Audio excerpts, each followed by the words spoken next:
മാതാപിതാക്കന്മാർ മുത്തശ്ശന്മാരൊക്കെ വയസ്സാകുമ്പോൾ ഇളയ മകനെ കാര്യങ്ങൾ ഏൽപ്പിക്കും.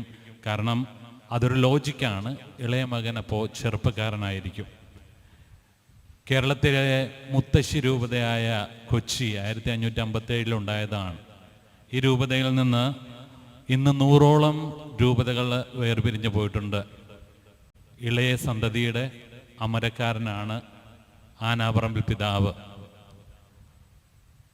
അപ്പോസ്തോലിക സിംഹാസനത്തിന് കൊച്ചി മുത്തശ്ശിക്ക് ഒരാവശ്യം വന്നിരിക്കുന്നു എന്ന് തോന്നിയപ്പോൾ 1952 വിഭജിച്ച ഇളയ മകനെ അത് ഏൽപ്പിക്കുകയായിരുന്നു.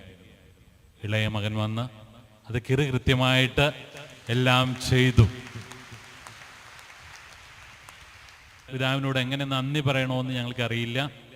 അതുകൊണ്ട് കാട്ടിപ്പറമ്പിൽ പിതാവിൻ്റെ ഇടവകയിൽ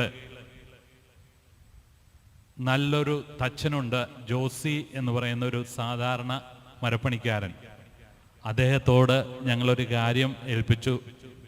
അഭിനന്ദ കാട്ടിപ്പറമ്പിൽ പിതാവ് അവസാനം ഇരുന്ന ഇടവക കുമ്പളം ഇടവകയിലെ ഒരു സാധാരണക്കാരനാണ്. ആ സാധാരണക്കാരനോട് ഞങ്ങളൊരു കാര്യം ഏൽപ്പിച്ചു. 2 രൂപതകളുടെയും ഭദ്രാസന ദേവാലയങ്ങൾക്ക് ഇടയിൽ കർത്താവ് ഉയർത്തെഴുന്നേറ്റ് നിൽക്കുന്ന ഒരു കാര്യം ചെയ്തു തരണം. അത് മുത്തശ്ശി രൂപതയ്ക്ക് ഇളയ മകനെ ഏൽപ്പിക്കാനുള്ളതാണെന്ന്. അത് അതിമനോഹരമായിട്ട് ചെയ്തിട്ടുണ്ട്. പക്ഷേ വാങ്ങിക്കേണ്ട ആളത് കൊണ്ടുപോകില്ല. അതുകൊണ്ടത് വീട്ടിൽ കൊണ്ടേ കൊടുക്കും ഞങ്ങൾ. പിതാവ് എപ്പോഴും ഞങ്ങൾക്കറിയാം, ഷൈജു അച്ഛൻ പറഞ്ഞു തന്നിട്ടുണ്ട്, ജോണി തന്നെ ഈ വഴക്കെല്ലാം മേടിച്ചേക്കണം, എനിക്ക് പിതാവിനെ അറിയാം, അതുകൊണ്ട് പിതാവിനെ ഒഫൻഡഡ് ആക്കരുത്. ഒഫൻഡഡ് ആക്കില്ല.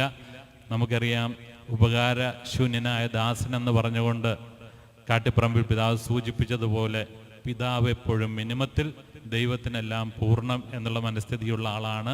സ്നേഹം നിറഞ്ഞ പിതാവെ, ഇപ്പോൾ ഞങ്ങളുടെ ഡീക്കന്മാർ കൊണ്ടുവരുന്ന ഈ ശില്പത്തെ ഒന്ന് തൊടുകയെങ്കിലും ചെയ്യണം. അത് നൽകുവാനായിട്ട് ബഹുമാനപ്പെട്ട കാട്ടിപ്പറമ്പിൽ പിതാവിനെയും ഏറ്റവും പ്രിയം നിറഞ്ഞ ഷൈജു അച്ഛനെയും ക്ഷണിക്കുകയാണ്.